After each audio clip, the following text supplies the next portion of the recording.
శ్రీ గురుభ్యో నమః 2024 ఆగస్టు 1వ తేదీ గురువారంతో ప్రారంభమై 10వ తేదీ శనివారంతో అంతమయ్యేటువంటి ఈ ఆగస్టు నెలలోని తొలి 10 రోజులలో సింహరాశిలో జన్మించిన జాతకులకి ఫలితాలు, సూచనలు, సలహాలు క్లుప్తంగా 4 పాయింట్లలో తెలియజేయబోతున్నాను.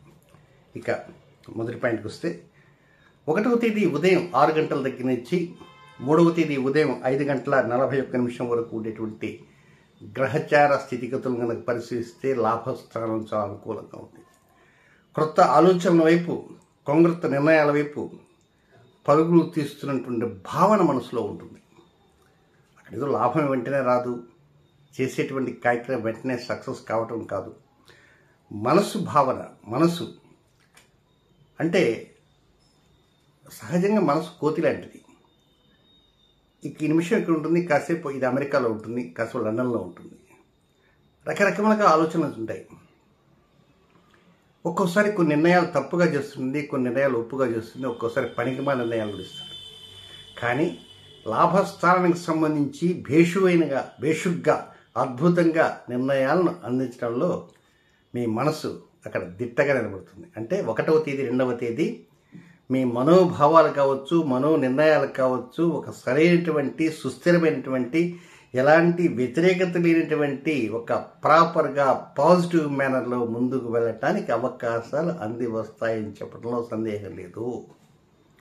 కానీ చాలా వరకు అనుకూలంగా మనసు పనిచేస్తుంటుంది.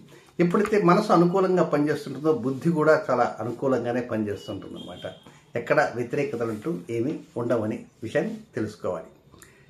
నెక్స్ట్ ఇక 2వ పాయింట్కి వస్తే 3వ తేదీ ఉదయం 5 గంటల 41 నిమిషంతో ప్రారంభమై 5వ తేదీ మధ్యాహ్నం 3 గంటల 21 నిమిషం వరకు ఉండేటువంటి సమయాన్ని కనుక పరిశీలిస్తే ఇది అనవసరంగా ఖర్చుతో కూడుకున్నటువంటి పనిగా అనిపిస్తుంది. ఒక్కోసారి అనవసరంగా చేతులు కాల్చుకుంటారు, తెలిసి కాల్చుకుంటారు, ఒక్కోసారి తెలియక కాల్చుకుంటారు. అన్నీ తనకే తెలుసు అనుకుంటారు, ఏదో అయ్యవారిని చెప్పి కోతింగ్ చేస్తారు. కొంతమంది తమకు తెలియకపోయినా తెలిసిన వాళ్ళ దగ్గరికి పోయి అడిగి తెలుసుకొని వారిని తీసుకొచ్చి కూర్చోబెట్టి చేయకుండా వారి దగ్గర తెలుసుకొని ఆ ముక్కును కలుచుకొని వచ్చి వెంటనే మొదలు పెడతారు. కార్యక్రమం మధ్యలోనే అంతే అవుట్ అయిపోతుంది. దీనివల్ల ఏమవుతుంది అంటే డబ్బు దండగా అవుతుంది, సమయం వృధా అయిపోతుంటుంది. కనుక ఇది ఒక ముఖ్యమైన కార్యక్రమాలు కావచ్చు, లేక అంతకుముందు చేసేటువంటి కార్యక్రమాలు కావచ్చు, చేసే పని సడన్గా బ్రేక్ పడిపోతుంది. స్పీడ్ బ్రేకర్స్ ఎక్కువ కనబడుతుంటాయి. డబ్బులు ఒక్కోసారి ఖర్చు అధికంగా ఉంటుంది, ఆ సమయం రాబడి కూడా తక్కువగా ఉంటుంది. షేర్ మార్కెట్ మీద ఉండేటువంటి వారు మాత్రం చాలా జాగ్రత్తలు తీసుకోవాలి. జూద సంబంధమైన క్రీడలు మాత్రం అనుకూలం కానే కాదు. నెక్స్ట్ 3వ పాయింట్కి వస్తే 5వ తేదీ మధ్యాహ్నం 3 గంటల 21 నిమిషంతో ప్రారంభమై 8వ తేదీ 9వ తేదీ వేకుంజాం వరకు ఉన్నటువంటి ఈ సమయం అంతా కూడా ఇది కొంచెం మనసు ప్రశాంతంగా ఉంటుంది, అనుకూలతలు ఉంటాయి.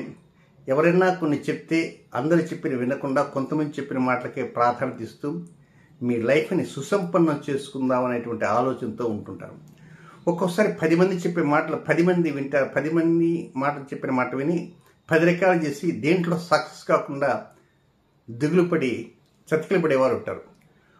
ఇందులో కొంతమంది కరెక్ట్గా చెప్తారు, కానీ ఎక్కడో మధ్యలో కొత్త మైనస్ పాయింట్స్ చెప్పే అవకాశం ఉంటుంది. కనుక మీరు నమ్మిన వ్యక్తులు చెప్పేటువంటి వాటిని విని ప్రాధాన్యత ఇచ్చిన కారణంగా కొంత మెరుగైనటువంటి, స్థిరమైనటువంటి, సుస్థిరమైనటువంటి లబ్ధి కలుగుతూ మానసిక ఆనందము, శారీరక ఆనందము రెండు కూడా వచ్చేటువంటి అవకాశాలన్నీ కూడా ఈ 5వ తేదీ మధ్యాహ్నం 3 గంటల 21 నిమిషం నుంచి 9వ తేదీ ఉదయం వరకు ఆ స్థితిగతులు ఉంటాయి.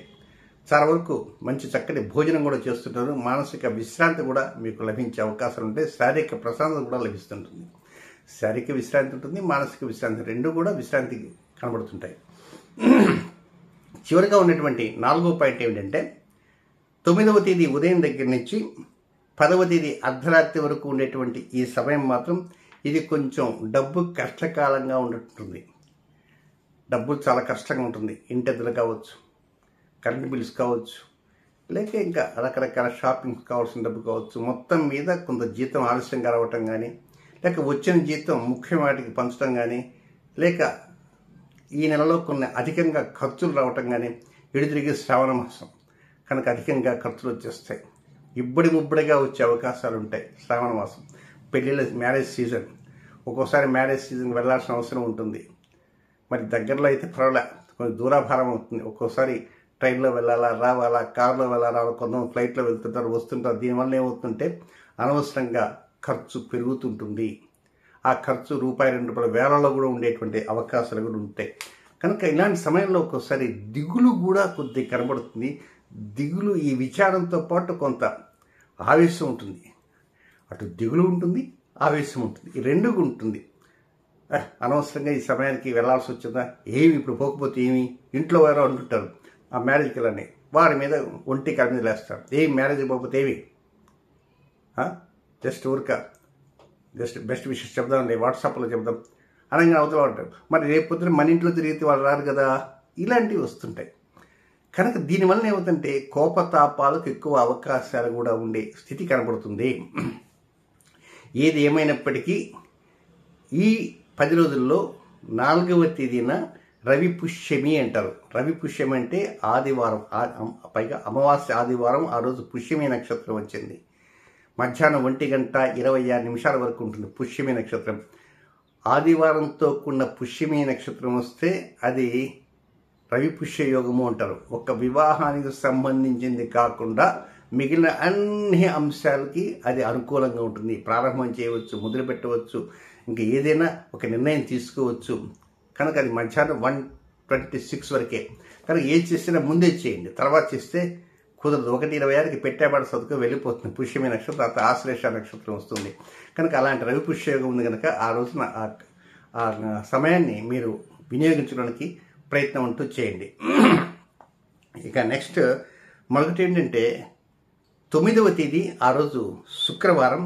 ఆ రోజు హస్త నక్షత్రం. మీకు కరెక్ట్గా చంద్రుడు మీకు 2వ స్థానంలో వాక్ స్థానంలో ఉంటాడు. కనుకనే కొద్దిగా ఆ సమయంలో కొంచెం హెచ్చుతగ్గులుగా మాట్లాడటం, ఒక్కోసారి అవతల వాళ్ళు ఎస్ అంటే మీరు నో అంటాం, అవతల నో అంటే మీరు ఎస్ అంటాం, భిన్నంగా మాట్లాడటం, కుటుంబంలో వ్యక్తుల మీద ఒంటికాల మీద లేవటం, అలగటం, అన్ని రకాల అవలక్షణాన్ని కూడా ఆ 9వ తేదీ ఎక్కువగా ఉంటాయి. కనుక 9వ తేదీ శుక్రవారం. కానీ ఆ శుక్రుడు యొక్క వారం, శుక్రుడికి చంద్రుడికి ఇద్దరు కూడా కొంత కించిత్ శత్రుత్వం ఉంటుంది. కనుక మనస్సు పరిపరి రకాలుగా ఆలోచిస్తుంటే శుక్రుడు పరిపరి రకాలుగా ఉంటుంది. కనుక ఇది ముఖ్యంగా ప్రేమ వ్యవహారాలు ఇలాంటి వాటి మీద కొంచెం దృష్టి మరలేటువంటి అవకాశాలు ఉంటాయి. కనుక ఏదన్నా నూతనంగా వివాహం కావాల్సిన వారు కావచ్చు, లేదా ఎవరినైనా కొంత ప్రేమించాలనుకునేవారు, ఇలాంటి వారు ఉంటారు. అలాంటి వారు ఆ రోజు పరిపూర్ణంగా ఫైనల్ డెసిషన్స్ హడావుడిగా మాత్రం తీసుకోవద్దు. ఈరోజు మనం కూర్చున్నాం, అటు ఇటు తేల్చేద్దాం ఆ విషయం మీద అని అనుకుంటారు. అటు ఇటు తేల్చడం కాదు, మొదటికి మోసం వచ్చే అవకాశాలు ఉంటాయి. కనుక 9వ తేదీ అటు లేదు ఇటు లేదు, ఎవరింటో వారు కూర్చొని తాపీగా టీవీ చూడటము, సెల్ ఫోన్ చూసుకోవటము, ఏదైనా యూట్యూబ్ చూసుకోవటము చాలా ఉత్తమం. ఎవరి పని వారు చేసుకోవటం మాత్రం మంచిది తప్ప అటు ఇటు తేల్చేద్దాం అనేటువంటి నిర్ణయాలకు మాత్రం వెళ్ళకూడదు. ఇకపోతే ఈ 10 రోజుల్లో ఈ సింహరాశిలో జన్మించినటువంటి జాతకులకి నక్షత్రం వారీగా ఏ సమయాలు వ్యతిరేకతలుగా ఉన్నాయో అవి కూడా తెలుసుకుందాం.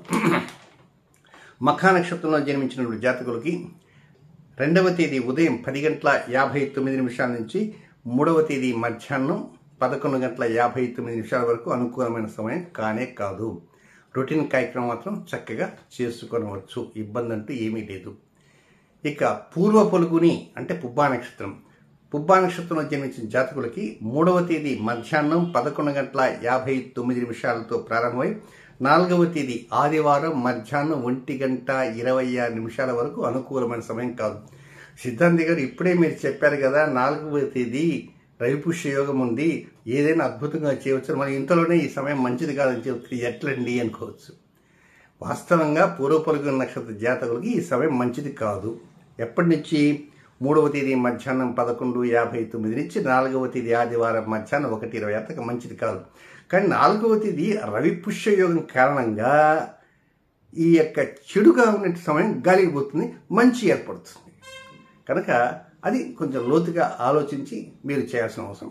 అంటే లోతుగా అంటే ఆలోచించి చేసే ఇది ఒక విధంగా రవి పుష్యయోగం ఉంది కనుక 4వ తేదీ సూర్యోదయం నుంచి మధ్యాహ్నం 1:26 లోపల అది పాజిటివ్గా అనుకూలంగా సమయం ఉంటుందని మాత్రం గ్రహించండి.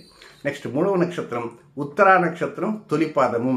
కనుక వీరికి 4వ తేదీ ఆదివారం మధ్యాహ్నం 1:26 నుంచి 5వ తేదీ సోమవారం మధ్యాహ్నం 3:21 వరకు వీరికి కూడా అనుకూలమైన సమయం కాదు. కనుక ఈ సమయాల్లో రొటీన్ కార్యక్రమం మాత్రం చక్కగా చేసుకోవచ్చు.